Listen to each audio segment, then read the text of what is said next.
Recognize Representative Castro of Texas for 5 minutes. Thank you, Chairman, and thank you, Secretary, for your testimony today. Thank you for your work and the work of the many very devoted employees at the State Department. And I want to talk to you for a second about a way that Congress can be helpful in that work. Secretary Blinken, the 9/11 Commission's report held that only 56% of the Bush administration's senior national security positions were filled at the beginning of September 2001, impeding its ability to respond to crises. Today, only 26% of the State Department's Senate-confirmed positions are filled. This isn't because President Biden hasn't presented nominees. It's because a single senator has thrown a tantrum and blocked these nominees from getting a vote and prevented national security positions from being filled. So I'm going to ask you a few yes or no questions regarding very important staffing at the State Department. Do we have a Senate-confirmed Assistant Secretary of State for Conflict and Stabilization Operations who would inform U.S. policy in war zones like Afghanistan? We do not. Do we have a Senate-confirmed Assistant Secretary of State for South and Central Asian Affairs who would cover Afghanistan? We do not. Do we have a Senate-confirmed Assistant Secretary of State for East Asia and Pacific Affairs who would guide U.S. policy towards China, a country deeply involved in South Asia? We do not. For African affairs? We do not. European and Eurasian affairs? We do not. Western Hemisphere affairs? We do not. International organization affairs, international narcotics and law enforcement affairs, and educational and cultural affairs? We do not. For each of these positions, President Biden has nominated a candidate. The candidate has testified in front of the Senate Foreign Relations Committee, been vetted and recommended by that committee for a vote, only to be delayed by a hold by Senator Ted Cruz of my home state of Texas.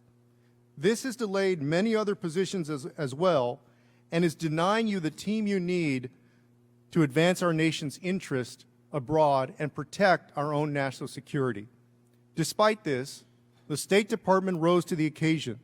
Over 120,000 people were successfully evacuated from Afghanistan in a short period of time in one of the biggest humanitarian operations the United States has ever seen.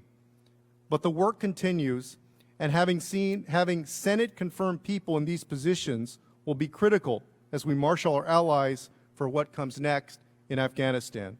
And I want to ask you, Mr. Secretary, as you've done this very hard work and your people at the department are stretched thin because the Senate has not confirmed these nominees, what would you say to Senator Cruz, who's single-handedly blocking key national security appointments and jeopardizing our national security?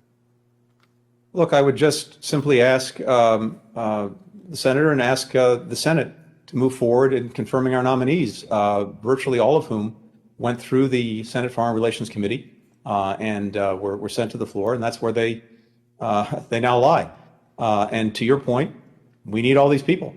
We need them to do the business of the United States. We need them to advance the interests of the United States, especially at this critical time. So I hope very much that we can work through this very, very quickly. And I would hope that the Senate can get our nominees confirmed.